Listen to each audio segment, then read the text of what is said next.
Ramenez le monde à ma table, cette fois-ci on se retrouve pour une recette sucrée, un gâteau algérien au citron pour un dessert acidulé. Recette encore et toujours trouvée sur le compte de la talentueuse Nawelicious. Je ne connaissais pas du tout cette recette, mais en tombant dessus sur son feed, je me suis dit pourquoi pas, ça a l'air rapide, simple et super bon, et en fait ces 3 promesses ont vraiment été tenues. Le plus long, soyons honnêtes, c'est juste en fait de laisser la pâte reposer pendant 1 heure au réfrigérateur, ce qui en soi n'est pas du tout embêtant. Je ne vous raconte pas l'odeur incroyable dans ma cuisine pendant la cuisson, et c'est ça que j'adore aussi dans la gastronomie, c'est qu'au-delà de découvrir des saveurs, on découvre aussi des odeurs, et ça fait toujours chez soi, au-delà d'avoir une maison, d'avoir un foyer qui sent la vie.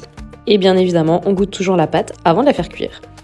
J'ai suivi la recette et fait des petites boules en fait à faire cuire, mais je pense peut-être qu'en mettant dans un plat un peu plus grand, on peut faire un gâteau au citron à partager.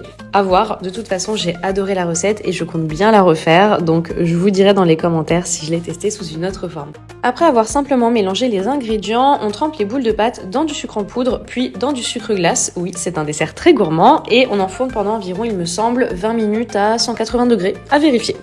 On regoute la pâte crue, histoire d'être bien sûr que c'est bien bon, et ensuite on sort du four et on se laisse transporter par les saveurs avec la chaleur du gâteau. En tout cas, encore une fois, c'est validé, merci Nawel.